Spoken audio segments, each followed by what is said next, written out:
You're going to love the new retirement home. They have knitting classes."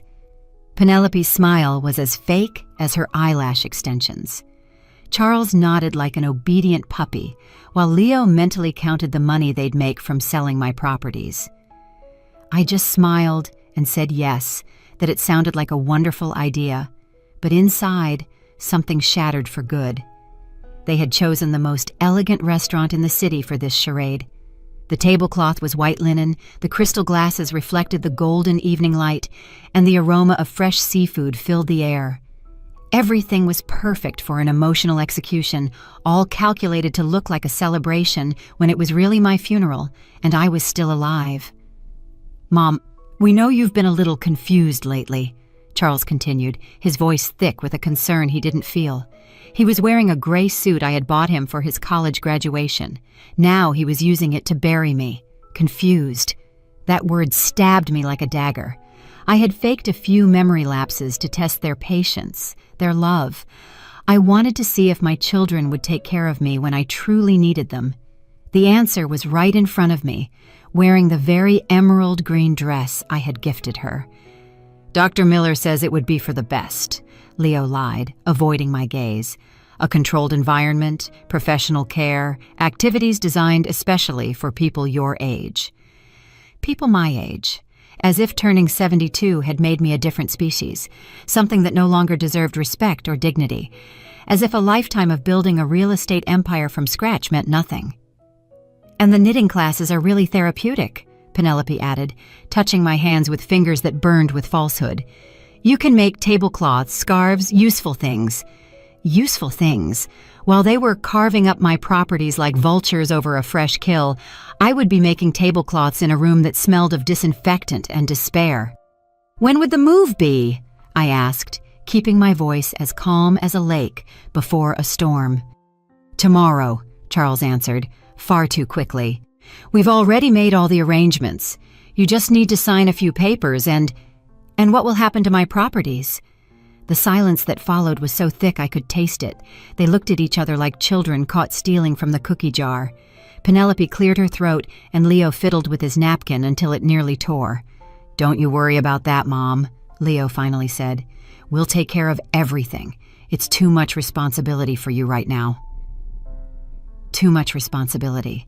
The same properties I had bought, renovated, and managed for decades were suddenly too much for me.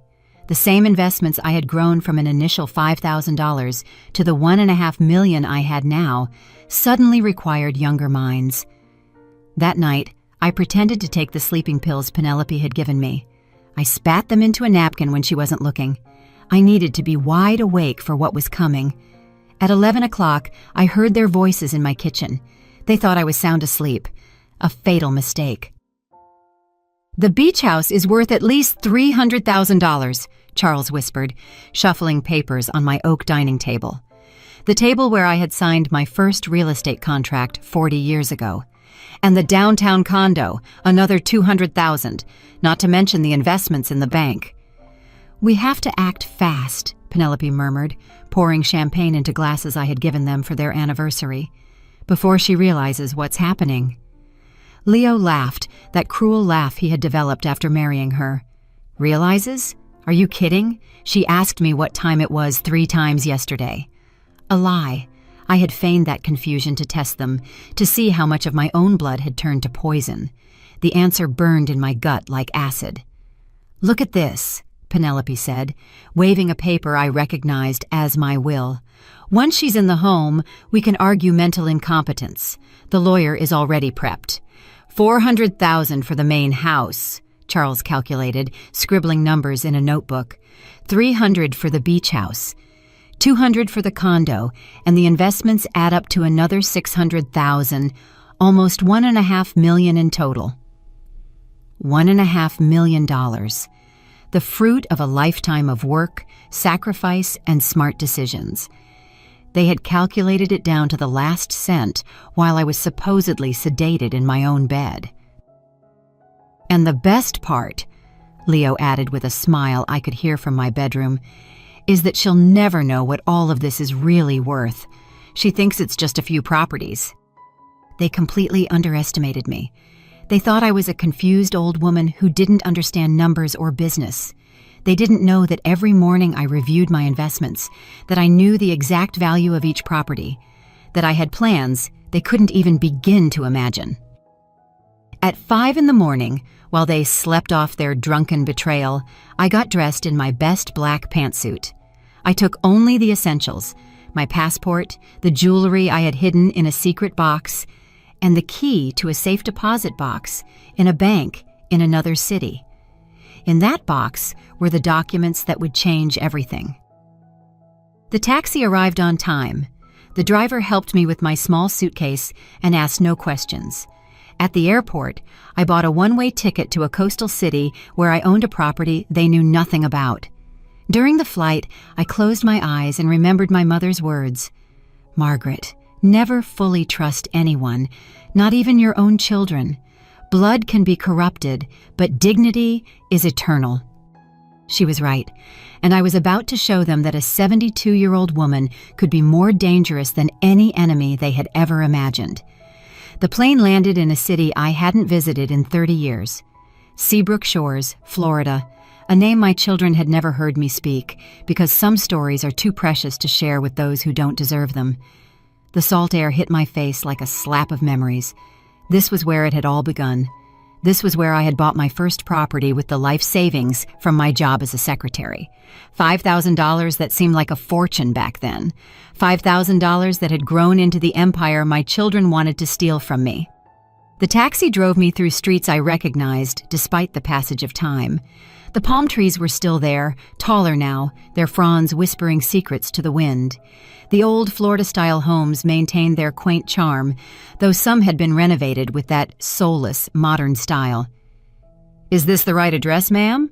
the driver asked, stopping in front of a yellow house with green wooden shutters. "Looks like no one's lived here for a while." I smiled for the first time in days. "It's perfect." The house seemed to be sleeping, as if waiting for my return. It was small compared to the properties my children knew, but it had something none of the others possessed: a true history. It had been my secret refuge, my escape plan that I had kept quiet for decades. I took the keys from my purse. My hands trembled slightly, not from age, but from emotion. The door opened with a familiar creak, like a welcoming sigh. The inside smelled of old wood and sea salt. The furniture was covered with white sheets, creating ghostly figures in the dim light. I walked slowly, removing the covers one by one, revealing treasures I had left there like seeds, waiting for the right moment to sprout. In the kitchen, I found the first surprise. On the table was a note written in a shaky but familiar hand. "Mrs. Whitlock, I've been waiting for you all these years. Eliza." My heart skipped a beat. Eliza had been my housekeeper for 15 years until Charles and Leo decided we no longer needed her. "It's an unnecessary expense, Mom," they had said. "We can help you with the house." Another lie. They just wanted to control every aspect of my life, including who could or couldn't be near me. I heard footsteps on the front porch. My heart pounded so hard I thought it would burst from my chest. The door opened slowly, and there she was. Eliza, 30 years older, her hair completely white, and her face etched with wrinkles that told stories of a life well lived, but with the same warm eyes I remembered. "I knew you'd come," she said simply, as if only days had passed instead of decades. "When I heard what your children were planning, I knew you'd find a way to get here." "How did you know about my children?" Eliza smiled sadly. "Penelope called me a month ago. She wanted information about your properties, about any bank accounts you might have hidden. I told her I didn't know anything." Of course, Penelope had been digging. It wasn't enough to steal what they knew about. They wanted to make sure there were no hidden treasures. The irony was delicious. They had called the one person who truly knew all my secrets, and she had protected me. "But I did know," Eliza continued, approaching me with slow but steady steps. "I knew about this house. I knew about the documents you kept here. I knew about your plans. And I've been taking care of everything, waiting for this day." My eyes filled with tears I couldn't hold back. For the first time in months, someone was looking at me like a whole person, not as an obstacle or a source of money. "The documents are safe," Eliza whispered, taking my hands in hers. "I checked on them every month. I made sure they didn't deteriorate. Your plan is still intact." My plan. I had started designing it 30 years ago when I realized my children saw my properties as their guaranteed inheritance, not as the result of my hard work. I had created a protective web so complex that not even the best lawyer could easily unravel it. "Where are they?" I asked, my voice barely a whisper. Eliza led me to a back room I didn't remember. It had been converted into a small office with metal filing cabinets and a small safe embedded in the wall. "The combination is still the same," she said, pointing to the safe. "Your husband's birthday." My dear Richard, he had passed away 10 years ago, but his wisdom continued to protect my future. "Never put all your eggs in one basket, Margaret," he used to say, "and never let anyone else control your destiny, not even your children." I opened the safe with hands that no longer trembled. Inside were all the documents I had hidden for decades.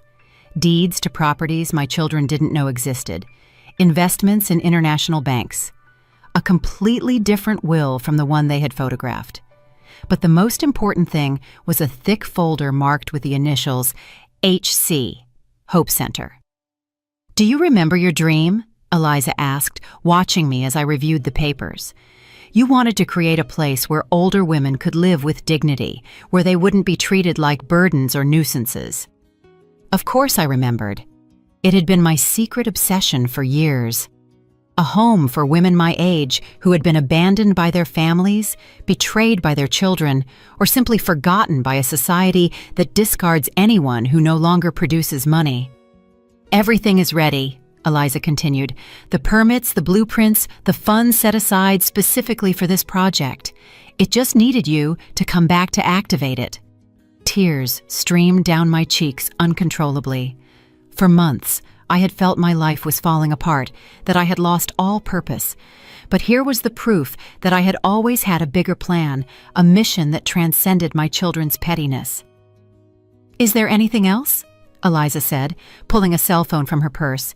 "Mr. Cromwell has been waiting for your call." Mr. Cromwell, my trusted lawyer, the only professional who knew the full extent of my plans. I had hired him in secret 5 years ago, paying him with funds from accounts my children would never discover. "Is he still reliable?" I asked, though I already knew the answer. "More than ever. His own son tried to have him committed last year. He understands exactly what's happening." I took the phone with renewed determination. It was time to begin the next phase of my plan, the phase that would turn my apparent defeat into the sweetest victory of my life. I dialed the number I had memorized years ago. Mr. Cromwell answered on the second ring. "Margaret." His voice sounded relieved and excited. "I knew you'd call today. Are you ready to begin?" "More than ready, Mr. Cromwell. It's time to remind my children who I really am." "Everything is set for tomorrow," Mr. Cromwell said over the phone, his voice filled with a satisfaction I could feel through the line. "Your children have called a family meeting for 10 in the morning at your house. They think they're going to sign the papers to transfer your assets." I smiled as I watched the ocean from the window of my secret refuge. The waves crashed against the rocks with a fury I understood perfectly. "Who will be there?" "Charles, Leo, Penelope, and they've also invited Tobias, your older brother. Apparently they want family witnesses to make everything look legal and transparent." Mr. Cromwell chuckled ironically. "The lawyer they hired will also be there, a Mr. Evans, who has a reputation for being, let's say, ethically flexible." Tobias, my older brother, who had always envied my success in business. Ever since I inherited the family home 15 years ago, he had tried multiple times to convince me to sell it and split the money. Of course he would be there, like a vulture smelling a carcass. And our plan? Perfect. I'll arrive at 10:30 when they're all gathered and feeling confident. I have all the original documents, the recordings we made last year, and the special surprise we prepared. The special surprise. A video I had recorded 2 years ago when I sensed this day might come. In it, I explained my reasons in detail, my true plans, and revealed secrets about my children that they thought were buried forever. Eliza will be with me, I added, looking at my faithful friend who was making coffee in the kitchen with the ease of someone who had never left. She has information that will be very enlightening. Excellent. The more credible witnesses we have, the better. Are you sure you want to do this? Once we start, there's no turning back. I thought of Penelope's fake smile, Charles's lies, Leo's greed. I thought of the years I had sacrificed to build a future for children who only saw my death as a business opportunity. I've never been more sure of anything in my life. That night, Eliza and I stayed up late, reminiscing about old times and planning the future. She told me what her life had been like after my children fired her. I got a job with a family in the city, she recounted as we drank chamomile tea, but I never stopped thinking about you. Every month I'd come to check on this house, to make sure everything was in order for when you returned. How did you know I would come back? Because I know you, Mrs. Whitlock. You're not one to give up. And because 5 years ago, when you started suspecting your children, you asked me to keep this a secret. You told me, if I ever disappear, look for me here first. She was right. I had started to sense the betrayal years ago when I noticed strange glances between my children, conversations that stopped when I entered a room, questions that were too specific about my finances. There's something else you should know, Eliza continued, her expression turning serious. 3 months ago, Penelope came to see me. She didn't just want information about your properties. She also asked about your mental health, about whether I had noticed any signs of dementia or confusion. My blood ran cold. What did you tell her? I told her you were the sharpest woman I knew, that your mind was like a steel trap. She got very upset when I didn't give her the answer she was hoping for. Of course, they needed to build a case of mental incompetence to justify their theft. They had planned every detail of my destruction, from the sleeping pills to the repeated questions about the time. But there's more. Eliza stood up and brought a small box from the closet. I found this in the trash at your house the day they fired me. She opened the box and my heart stopped. Inside were all the letters my husband Richard had written to me while we were dating. Love letters I had treasured for 50 years, letters that had mysteriously disappeared from my room last month. They threw them away, Eliza whispered, as if they were garbage. Love letters from your husband, treated like trash. I took them with trembling hands. The yellowed paper still held the faint scent of the cologne Richard used to wear. Every letter was a memory, every word a promise fulfilled. And my children had discarded them as if they had no value. Why would they do this? Because anything that represents true love bothers them, Eliza answered, with a wisdom that comes from years of observing human nature. Your love for your husband, your generosity toward them, your work building a future, all of it reminds them of what they are incapable of feeling. That night, I couldn't sleep. I reread every one of Richard's letters, remembering the man who had loved me for who I was, not for what I owned. He had built the first business with me, celebrated every success, and comforted me in every failure. Margaret, he had written in one of his last letters, you are stronger than you think. If I'm ever gone, remember that your worth isn't in what you have, but in what you give. And if anyone ever tries to take that from you, you fight. Fight with all the fury of a woman who knows her worth. My worth. For months I had allowed my children to make me feel useless, confused, incapable. I had played the part of the vulnerable old woman because a part of me wanted to believe they would protect me. But Richard was right. My worth didn't depend on their love or respect. It depended on me. At 8 in the morning, Mr. Cromwell called to confirm the final details. Your children are very nervous, he reported with amusement. Apparently, they've been calling the police all night reporting you missing. Missing? Of course. I'm supposed to be senile and confused, remember? A woman in my condition can't just disappear without help. They're building the case that someone kidnapped or manipulated me. The irony was perfect. While they were reporting my disappearance as a victim, I was orchestrating my return as an avenger.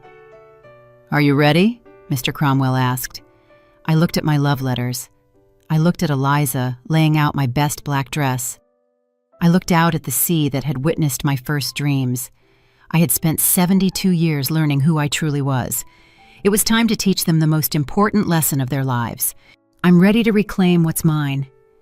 The drive back felt like a triumphal procession. Eliza sat beside me, silent but as steadfast as a guardian. Mr. Cromwell followed in his car, carrying the documents that would change everything. And I, dressed like the CEO I had always been, prepared for the most important business meeting of my life. The meeting where I would teach my children the difference between a helpless old woman and a woman with 72 years of experience destroying those who underestimate her. The taxi stopped a block from my house. I could see several cars parked out front: Charles's gray BMW, Leo's white Mercedes, and an unfamiliar car I assumed belonged to the corrupt lawyer they had hired. Tobias's red truck was also there, confirming that my brother had come to join the feast. "Are you sure you want to do this?" Eliza asked for the third time, though her eyes shone with a determination that said otherwise. "More sure than ever." Mr. Cromwell had arrived 10 minutes before us and was waiting in his car, reviewing the documents one last time. I walked up to his window, and he rolled it down with a smile that promised justice. "Everything's ready," he said, showing me a digital recorder. "I have the confessions we recorded last year when you suspected this might happen. I also have the certified copies of all the real documents, not the forgeries they think exist." Recording the confessions had been my idea, a kind of insurance against the betrayal I sensed was coming. In those recordings, Charles and Leo openly admitted they were waiting for me to die to inherit, that they considered my properties theirs by right, and that they saw me as an annoying obstacle to their plans. And the video? Loaded and ready. When the time comes, I'll press play, and their own words will destroy them. I walked toward my house with steps that echoed like hammer blows on the pavement. It was strange to see my own home as enemy territory, but that was exactly what it had become. The invaders had taken my castle, believing the queen had fled forever. A fatal mistake. I rang the doorbell of my own house. The symbolism was perfect. They had taken over my life so completely that I had to ask permission to enter my own home. Penelope opened the door. Her face went through a fascinating sequence of emotions: surprise, fear, rapid calculation, and finally, that fake smile I knew all too well. "Margaret! My God, we were so worried," she exclaimed with an Oscar-worthy performance. "Where have you been? We called the police, checked hospitals." "I was thinking," I replied simply, walking into my house as if seeing it for the first time, "and making some important decisions." Charles came running from the living room, followed by Leo and Tobias. Their faces showed a mixture of relief and panic that was delicious to watch. "Mom, you had us worried sick," Charles said, trying to hug me. I stepped back gently but firmly. "Worried about me or worried about your plans?" I asked in a calm voice. The silence that followed was so thick I could feel it pressing against my skin. Leo cleared his throat nervously, while Penelope exchanged quick glances with Charles.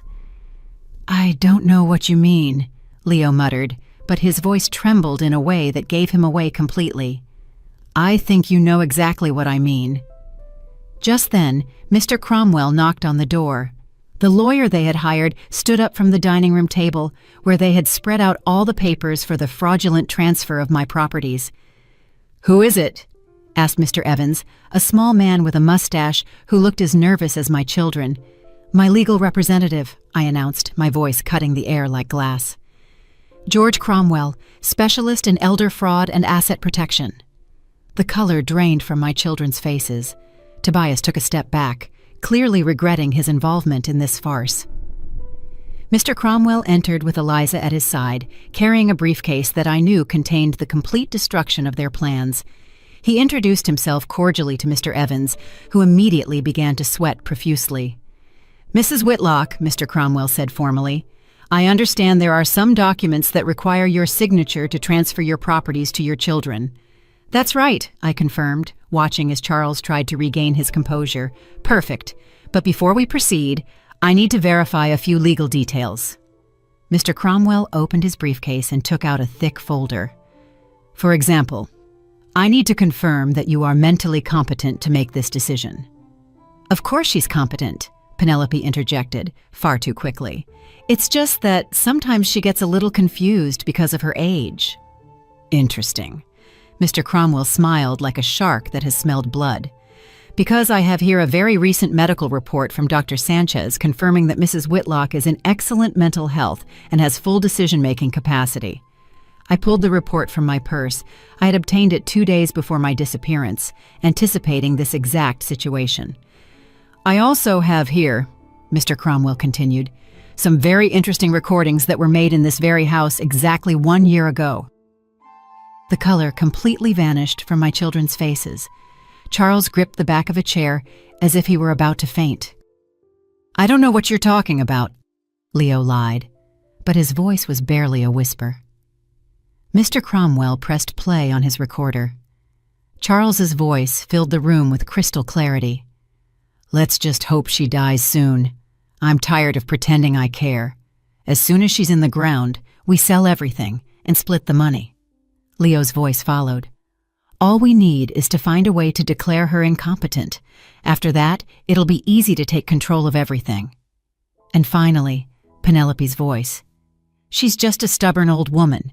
If she doesn't cooperate, we'll put her in the cheapest home we can find, and that's that.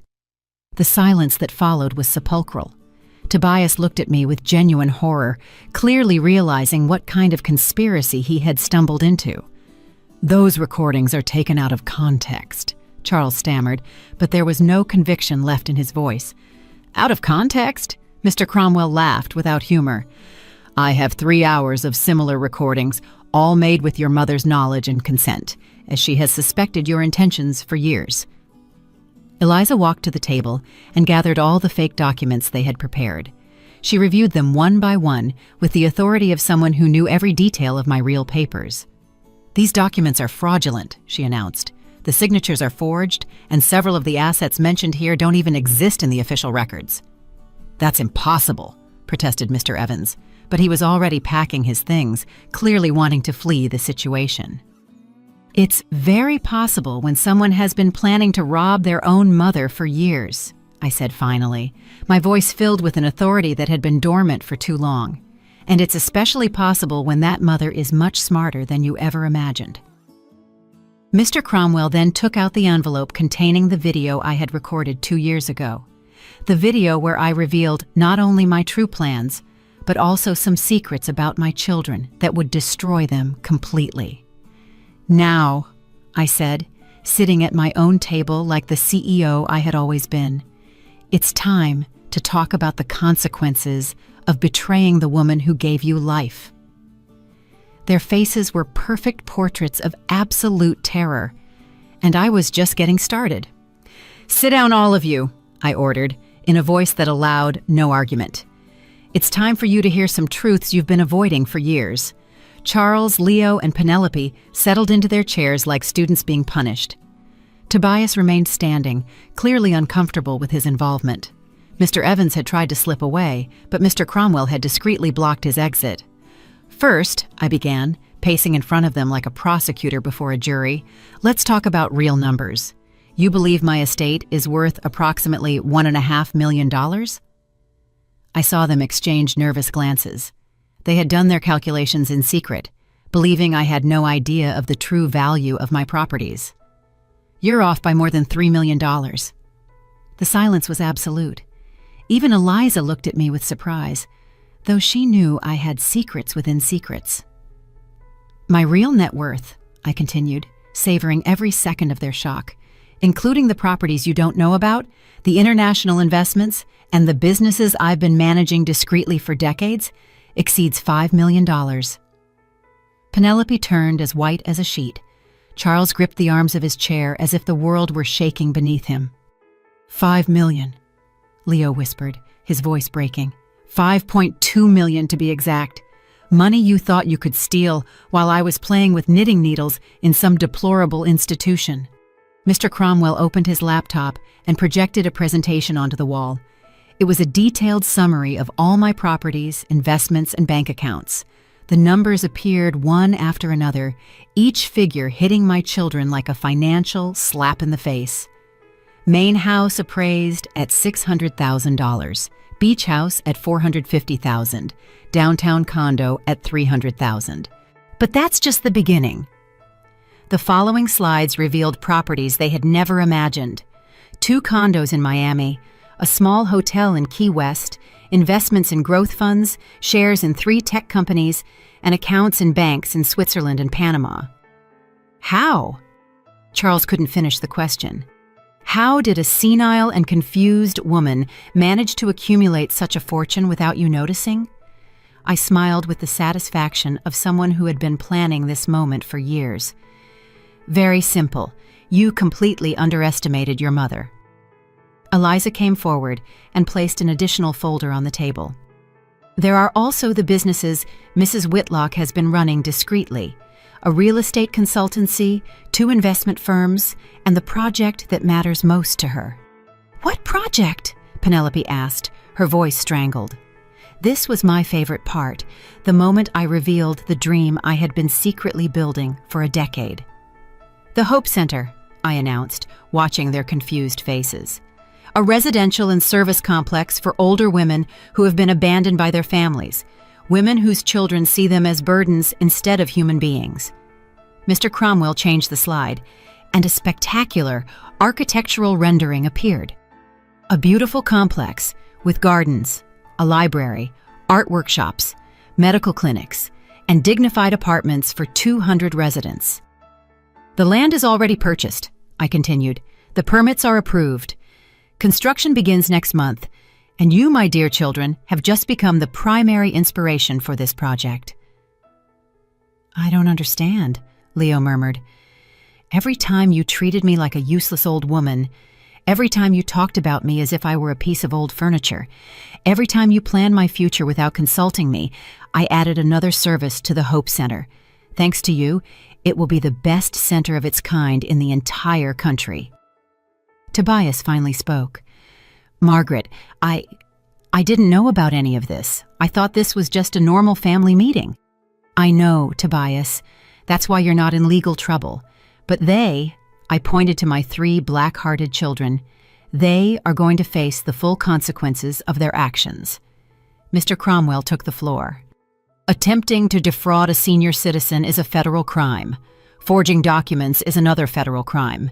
Conspiring to have someone declared incompetent without medical grounds is yet another. We're talking about multiple charges that could result in several years in prison. You can't do this to us, Charles exploded, standing up abruptly. We're your family. We're your children. Exactly, I replied, my voice icy. You are my children, and that makes your betrayal infinitely more painful and more unforgivable. I walked up to Charles until I was standing right in front of him, forcing him to look me in the eyes. I gave you a college education that cost $80,000. I helped you with the down payment on your first house, $50,000. I lent you money for your business that you never paid back, $30,000. I gave you my unconditional love for 45 years, and this is how you repay me? I turned to Leo. I paid the medical bills when your son had leukemia, $100,000. I helped you through your divorce, $40,000 in legal fees. I let you live in my house for 2 years when you lost your job. I gave you my emotional support when no one else believed in you, and this is how you repay me? Finally, I faced Penelope. I welcomed you as a daughter when you married Leo. I defended you when the rest of the family criticized you. I included you in my will when you weren't even my blood. I treated you with more love and respect than your own parents gave you, and this is how you repay me? Tears streamed down my cheeks, but they weren't tears of sadness. They were tears of liberation, from a woman finally allowing herself to feel all the rage she had been holding back. For months, I let you make me feel useless. I faked confusion when you wanted me to be confused. I acted like the vulnerable old woman you needed me to be to justify your plans. But it was all an act. It was all a test. "A test you failed spectacularly," Mr. Cromwell added. Eliza placed the final document on the table. My real will, the one that truly mattered. "This is my true will," I announced. "It was drafted 3 years ago and updated 6 months ago when your plans became more obvious." Charles tried to get closer to read it, but Mr. Cromwell blocked him. "In this will," I continued, "Charles inherits $5,000. Leo inherits $5,000. Penelope inherits nothing because legally she is not my family, and she has proven that emotionally she isn't either." "5,000!" Leo shouted. "That's impossible. We're your only children." "The rest of my estate," I went on relentlessly, $4,990,000, will be divided between the Hope Center, 3 charities that protect senior citizens, and Eliza, who has shown more loyalty in 30 years of friendship than you have in a lifetime of being my children. Penelope started to cry, but her tears no longer moved me. Charles slammed his fist on the table in frustration. Leo sank into his chair as if he had aged 10 years in 10 minutes. "But there is a way," I said finally, watching them cling to this last shred of hope. "What way?" Charles asked desperately. "Work to deserve it. The Hope Center needs administrators. It needs committed staff. It needs people who understand the value of human dignity.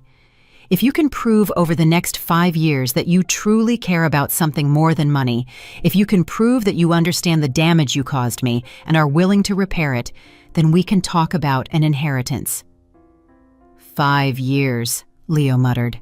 5 years working without pay at the Hope Center.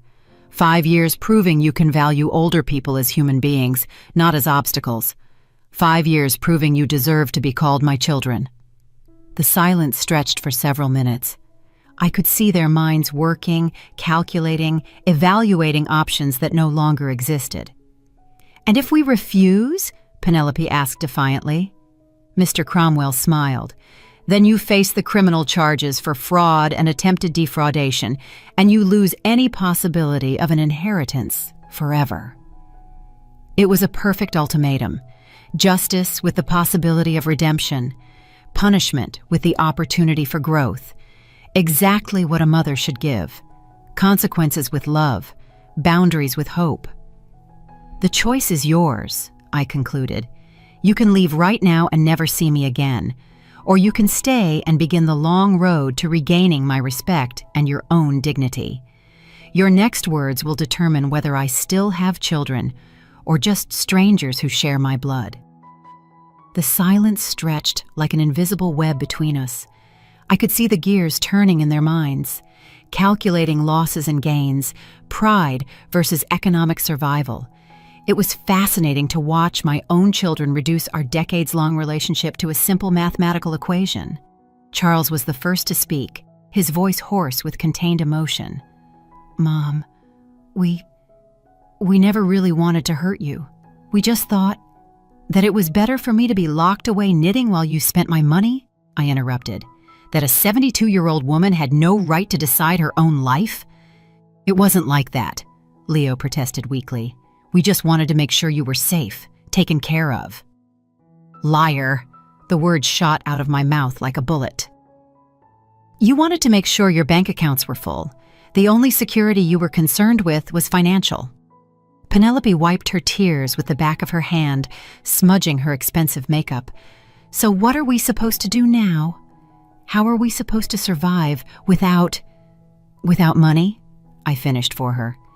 "The exact same way millions of people survive every day, by working, by earning a living through your own effort instead of waiting for someone else to die to finance your lives." Mr. Cromwell had been watching silently, taking mental notes of every reaction.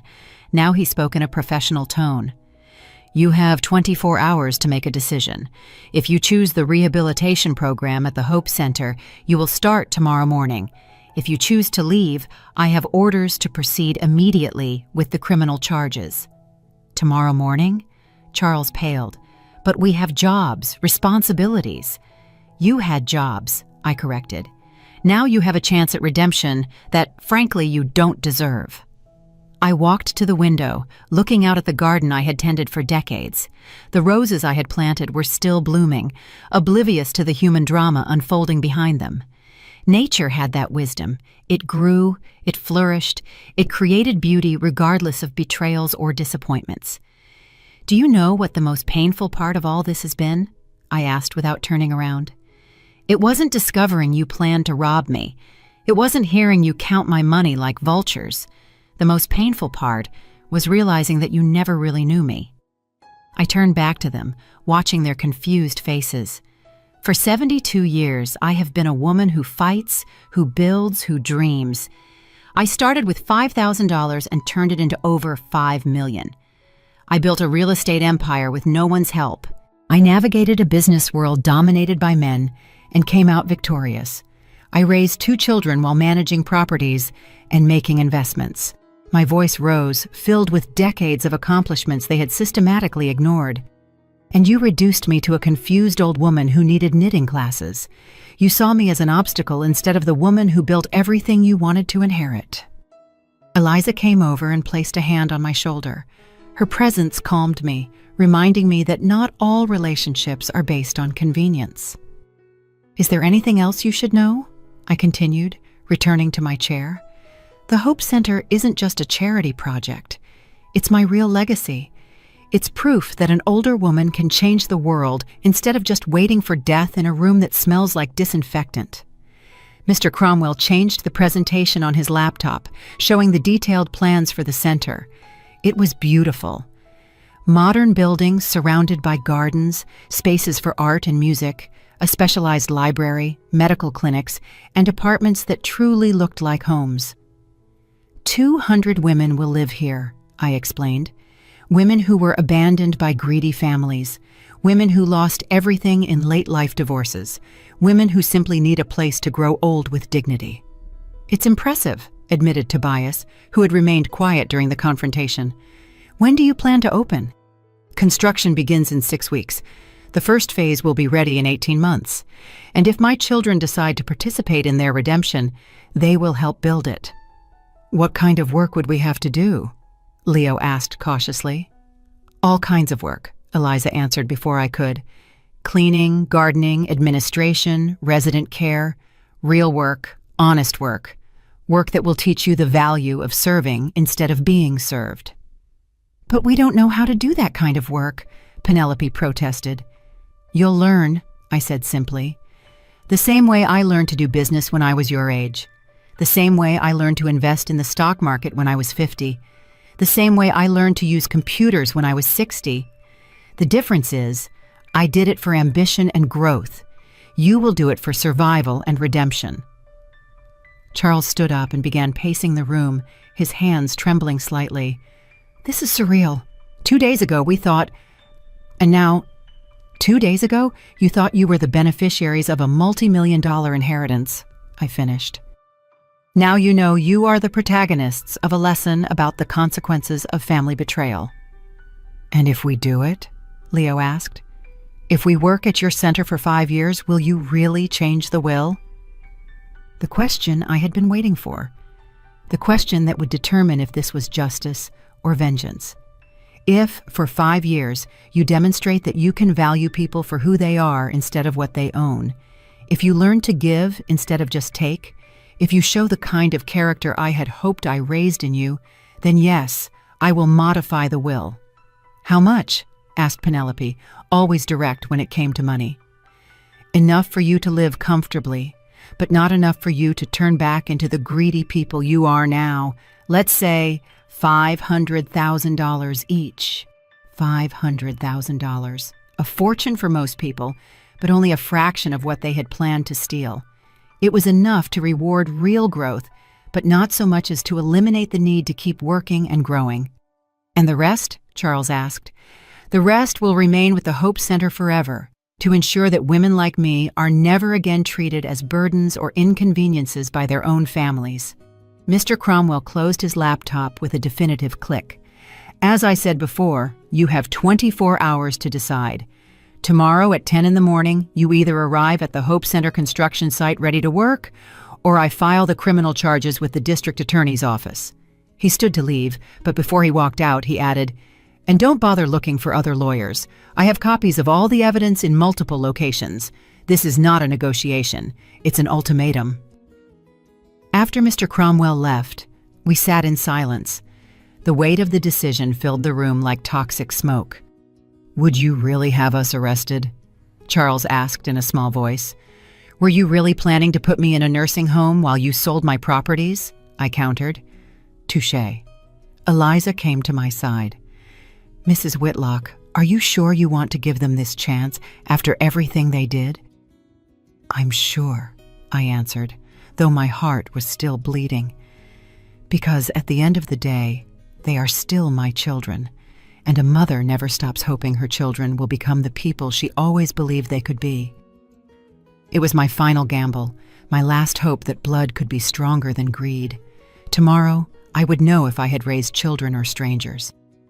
The next morning found me awake before dawn, making coffee in the kitchen, where my children had celebrated my supposed dementia with cheap champagne. Eliza had spent the night in the guest room, and together we watched the sky change from black to gray, waiting to see what decision my children had made. "Do you think they'll come?" Eliza asked, pouring coffee into the porcelain cups I had inherited from my mother. "Honestly, I don't know. Part of me hopes they do. Part of me hopes they don't. And I'm not sure which hope is stronger." At 8 o'clock, my phone rang. It was Mr. Cromwell. "Good morning, Margaret. Ready for the first day of school?" As ready as one can be to find out if I still have children or just strangers who share my DNA. I've been at the site since 7, getting things ready. The foremen have been briefed on the special situation with the new volunteers. Volunteers. An elegant way to describe people working to avoid prison. Any sign of them? Not yet, but there are still 2 hours to go. Eliza and I arrived at the Hope Center construction site at 9:30. It was my first time seeing the land since the prep work had begun, and a wave of emotion washed over me. There it was, my dream taking physical form. Tractors moved earth where therapeutic gardens would soon grow. Workers marked the foundations where the buildings would rise, housing women who had been discarded by their own families. "It's beautiful," Eliza murmured, taking my arm as we walked the grounds. "It's hope," I corrected. "It's proof that it's never too late to start something new, to change the world, to show that older women are not refuse waiting to be thrown away." Mr. Cromwell approached with a clipboard and a yellow hard hat. "Everything's ready. If they show up, they'll start with basic tasks: clearing the area, organizing materials, helping the workers with manual labor. And if they don't, I have an 11 o'clock appointment with the DA. 9:55, 9:57, 9:59. At exactly 10 o'clock, a taxi pulled up to the site entrance. My heart beat so fast I thought it would leap out of my chest. Charles got out first, wearing old jeans and a t-shirt I hadn't seen in years. Leo followed in work clothes he had clearly bought the night before. Finally, Penelope emerged from the taxi in athletic wear, her hair pulled back in a simple ponytail. They looked vulnerable, scared, human. They walked toward us with slow steps, like condemned prisoners heading to the gallows. When they were close enough, I could see that none of them had slept well. Their eyes were red, their faces gaunt from a night of impossible decisions. "We're here," Charles said simply. "I see that," I replied, keeping my voice neutral, though my heart was performing emotional acrobatics. "We've decided," Leo cleared his throat. "We've decided we want to try. We want to try to fix things." "Are you sure?" "Because once you start, there's no going back. 5 full years, or you go straight to jail." Penelope nodded slowly. "We're sure. Or at least, we're sure we don't want to go to prison." It wasn't the noblest motivation, but it was a start. Mr. Cromwell came forward with 3 extra hard hats. "Welcome to the Hope Center. I'm your supervisor, and for the next 5 years, I am the most important person in your lives, after your mother." He handed them the hard hats and a sheet with the basic rules. Work hours are 8 a.m. to 5 p.m., 1 hour for lunch. 0 tolerance for complaints or negative attitudes. Weekly progress evaluations. Your first direct supervisor will be Mike. Mr. Cromwell pointed to a burly man with calloused hands and a kind smile. He has 30 years of construction experience and zero patience for princesses or princes who've never worked with their hands. Mike came over and sized them up with the expert gaze of someone who can spot a slacker from 100 yards away. "Any of you ever done physical labor before?" he asked. Total silence. "Perfect," Mike grinned. "We'll start with something simple. See that pile of rubble?" He pointed to a mountain of broken concrete and rusted metal. "It needs to be moved from here to over there." He pointed to a spot about 200 yards away. "By hand?" Penelope asked in horror. "By hand," Mike confirmed. "Stone by stone, piece by piece. It's honest work for people who need to remember the value of effort." I watched them as they approached the pile of rubble as if it were an impossible mountain to climb. Charles lifted the first piece of concrete and immediately winced in pain. Leo tried to carry too much at once and nearly fell backward. Penelope looked at her perfectly manicured hands and sighed with the resignation of someone accepting an inevitable fate. For the next 4 hours, I watched them work. It wasn't pretty. Charles complained constantly about his back pain. Leo stopped every 10 minutes to catch his breath. Penelope broke 2 nails in the first hour and cried silently for another 10 minutes. But they worked. At lunchtime, they sat on the ground like the rest of the workers, eating basic sandwiches and drinking lukewarm water from a shared thermos. Their clothes were dirty, their hands stained, their faces red from the sun and exertion. "How are you feeling?" I asked, approaching them during their break. "Like we got hit by a truck," Charles mumbled, massaging his shoulders. "This is harder than we thought," Leo admitted.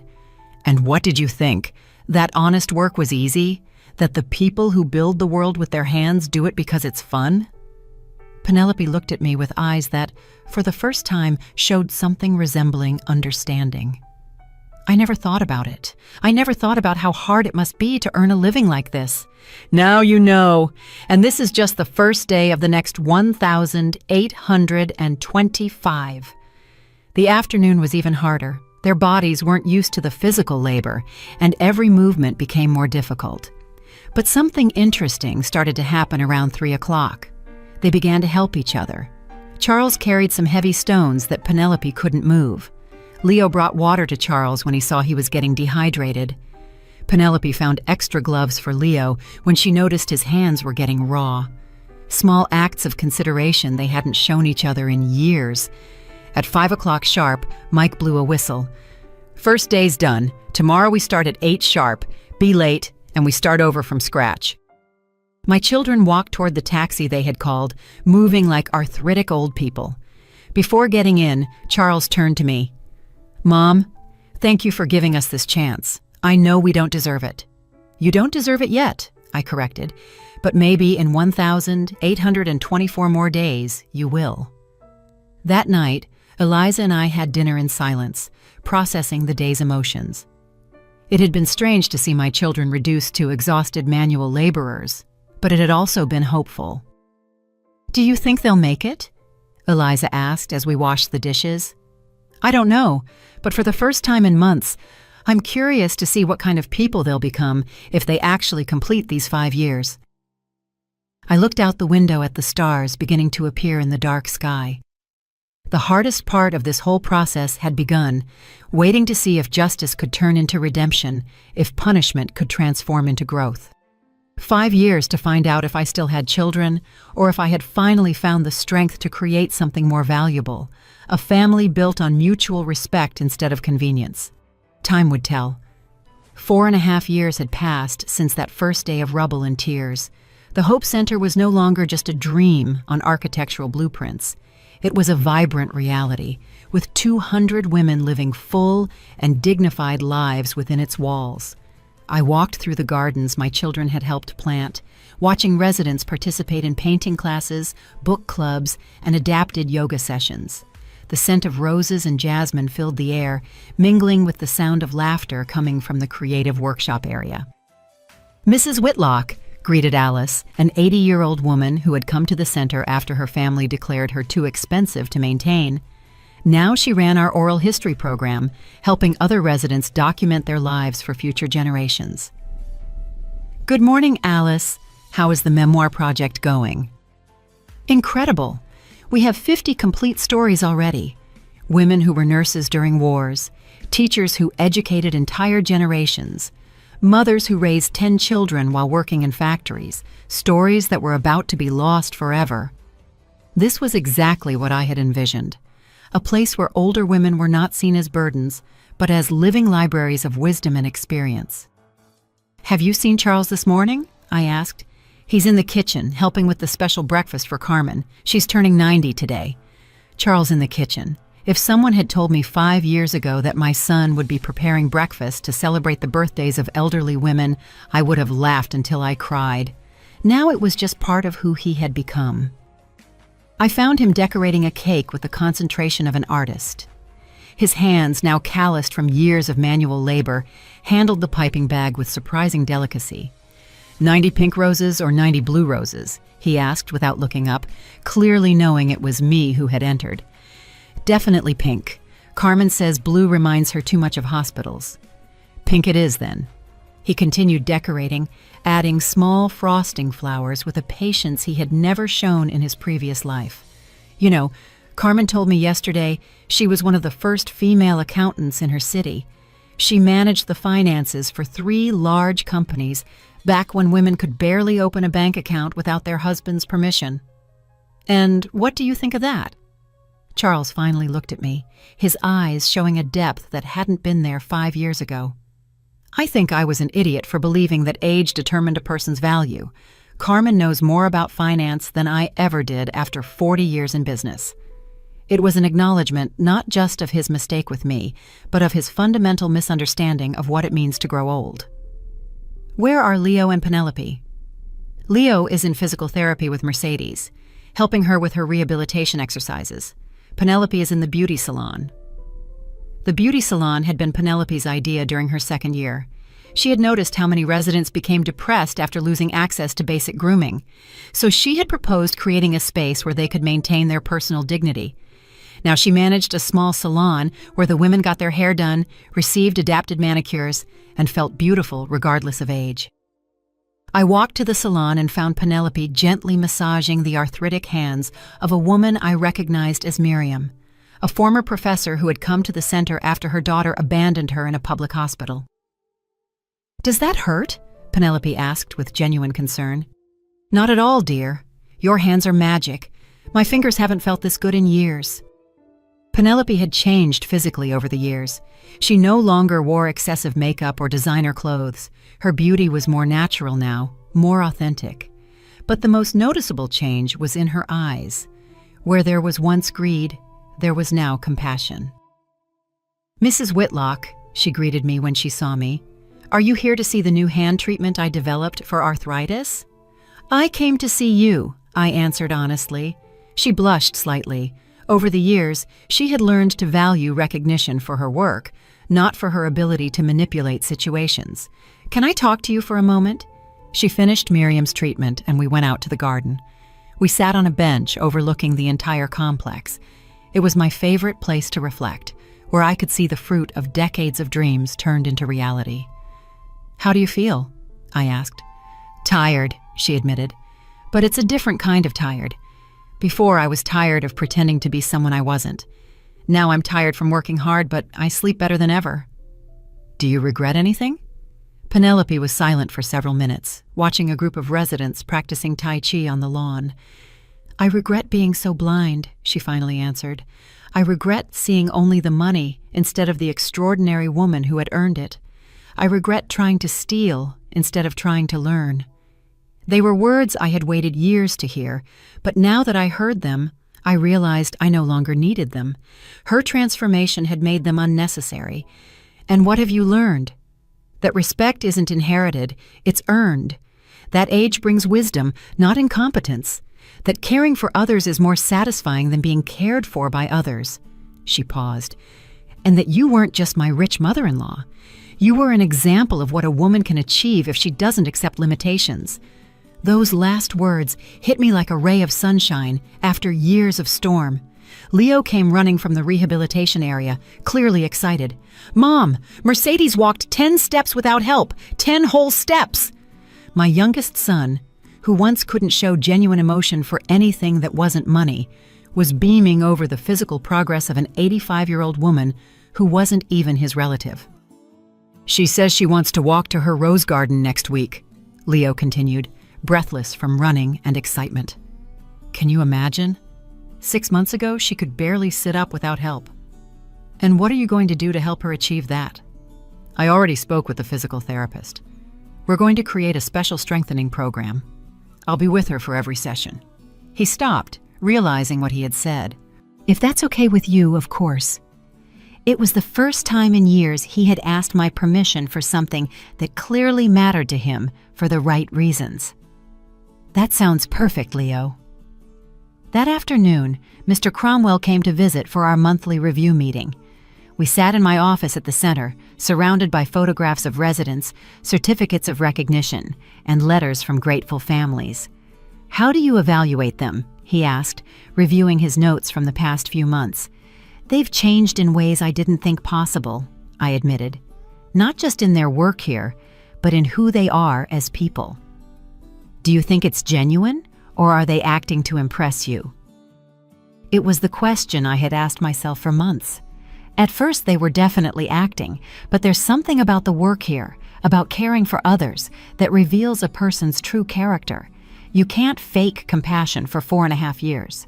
So I think my children have found versions of themselves they didn't know existed, versions that I like much more than the people they were before. Mr. Cromwell smiled. "And the will?" "The will can wait another 6 months. I want to see how they handle the final decision." "What final decision?" "In 6 months, their mandatory period ends. They will be free to leave and live their lives as they wish. The real question is, will they stay because they want to be here, or will they leave because they've served their sentence?" It was the ultimate test. Anyone can change temporarily when they have no options. True character is revealed when the options return. And if they leave, then I'll know I did the right thing by changing my will. And if they stay, then I'll know I've finally gotten my children back. That night, I had dinner with Eliza in the center's communal dining room, surrounded by the sound of cheerful conversations and laughter from women who had found a new family in their golden years. "Are you nervous about the next 6 months?" Eliza asked. "Curious," I corrected. After 76 years of life, I've learned that the best surprises come when you finally stop trying to control the outcome. 6 months later, the day I had been waiting for 5 years finally arrived. It was a perfect spring morning, the sun filtering through the blinds of my office as I reviewed the documents Mr. Cromwell had prepared for this special occasion. The modified will lay on my desk, sealed in an envelope that contained the final decision about my children's future. But first, I had to know what decision they had made. At 10 in the morning, Charles, Leo, and Penelope arrived at my office, dressed in their usual work clothes. Over 5 years, I had learned to read their emotional states by the way they walked, and today they looked serene, determined. "Good morning," I said, motioning for them to sit. "Do you know why you're here?" "Because today marks exactly 5 years since we started working here," Charles answered. "And according to our agreement, today we are free to go." "Exactly. Your legal obligation has ended. You no longer face criminal charges. You are no longer required to be here. You are completely free." The silence stretched for several minutes. I could see they had prepared for this moment, that they had discussed among themselves what they would say. "We've made a decision," Penelope finally spoke, her voice firm but filled with emotion. "I'm listening." Leo cleared his throat. "We want to stay, not because we have to, but because we want to." My heart stopped for a moment, but I kept my expression neutral. "Why?" "Because this place has become our home," Charles answered. "Because these women have become our extended family. Because the work we do here is the most important work we've ever done in our lives. And because, Penelope added, tears beginning to form in her eyes, we finally understand what you tried to teach us from the beginning, that life isn't about what you can take, but what you can give. I stood up and walked to the window overlooking the gardens. I could see Mercedes walking slowly but purposefully toward her favorite roses, exactly as Leo had promised she would. I could see Carmen teaching basic math to a group of younger women who had recently arrived at the center. And what about your lives outside of here? Your careers? Your personal plans? Our careers are here now, Leo said. I've been studying geriatric physical therapy at night. I want to be officially certified to better help the residents. I enrolled in courses on the psychology of aging, Penelope added. I want to better understand how to help the women who arrive here depressed and scared. And I, Charles said, have been working with Mr. Cromwell to learn about nonprofit management. I want to make sure this place runs perfectly for decades to come. I had raised businessmen, and they had finally become social entrepreneurs. There's something else, Charles continued. We've been talking among ourselves, and we want to make a formal proposal. What kind of proposal? We want to officially renounce any inheritance, Penelope said. We want all of your money to stay here at the Hope Center forever. I turned to them, genuinely surprised for the first time in years. Are you sure about what you're saying? Completely sure, Leo answered. For 5 years, we've seen what well-used money can accomplish. We've seen how this place changes lives, how it gives dignity to women who had lost all hope. We don't want to be heirs to your fortune. We want to be guardians of your legacy. The tears I had been holding back for 5 years finally broke free. They weren't tears of sadness, but of a pride so deep it ached in my chest. Do you know what this means? I asked. It means we'll work here for the rest of our lives for modest salaries, Charles said. It means we'll never be rich, but we'll be part of something more important than money. It means, Penelope added, that we will finally be worthy of being called your children. I walked to my desk and picked up the envelope containing the modified will. With deliberate movements, I tore it into pieces in front of them. What are you doing? Leo asked, confused. That will give you $500,000 each if you completed the 5 years, but you have just proven that you no longer need my money to be the people I always hoped you would be. I took another document from my drawer, the will I had drafted the week before, after months of observing their genuine transformation. This is my real will, I announced. In it, Charles is named Executive Director of the Hope Center, with a respectable but not extravagant salary. Leo is named Director of Rehabilitation Programs. Penelope is named Director of Emotional Wellness and Creative Programs. Their eyes widened in surprise. The rest of my estate, I continued, $4.8 million, is designated to create a network of similar centers across the country. The 3 of you will lead that expansion, ensuring that no older woman in this country has to suffer what I was about to suffer. A network, Charles whispered. 10 centers in the next 15 years, each one run by people who understand that caring for our elders isn't charity, it's justice. The 3 of them stood up at the same time and hugged me with an intensity I hadn't felt since they were children. But it was different now. Now it was the embrace of adults who had earned the right to love and be loved. Why? Penelope asked through her tears. After everything we did to you, why are you giving us this opportunity? Because you are no longer the people who betrayed me, I answered simply. You are the people I always believed you could become. You just needed time to find yourselves.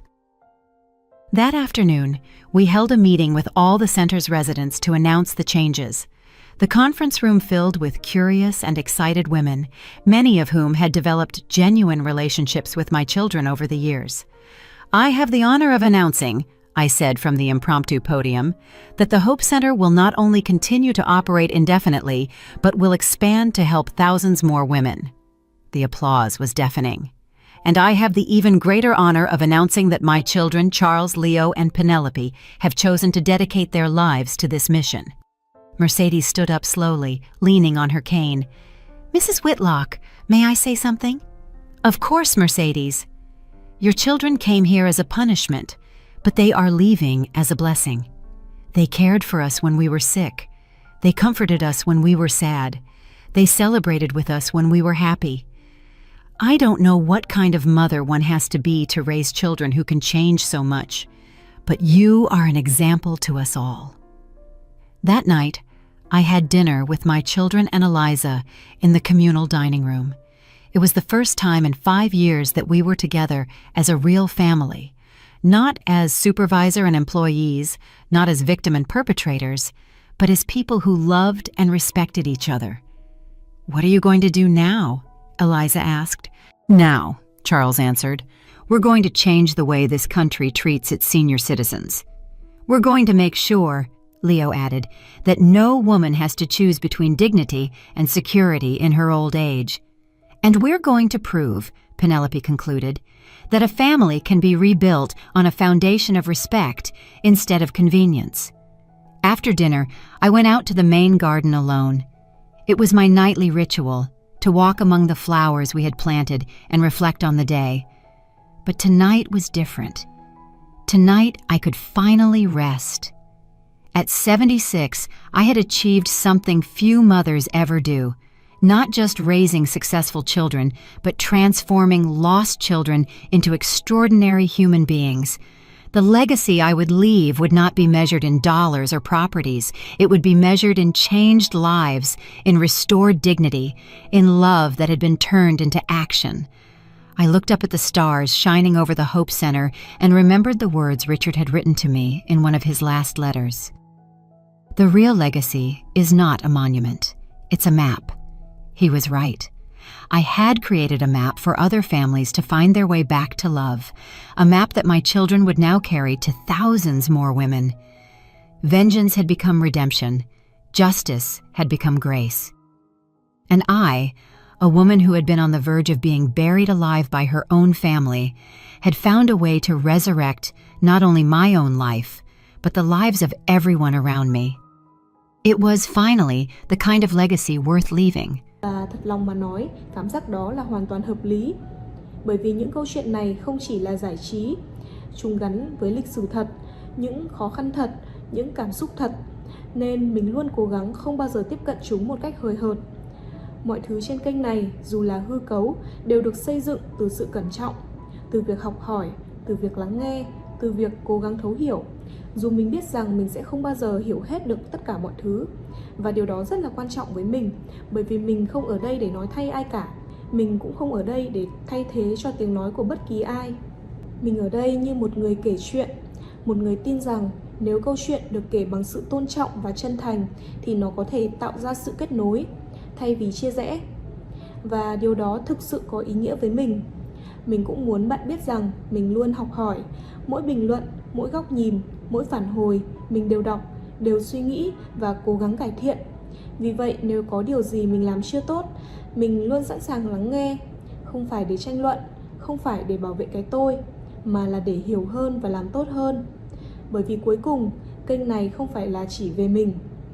Nó là về những gì chúng ta có thể cùng cảm nhận được.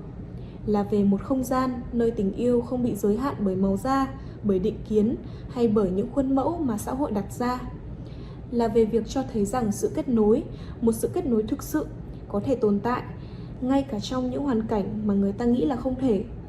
Và có lẽ thế giới này cần nhiều điều đó hơn nữa, nhiều sự thấu hiểu hơn, nhiều sự đồng cảm hơn, nhiều sự cởi mở hơn để nhìn nhau như những con người trước khi nhìn vào sự khác biệt.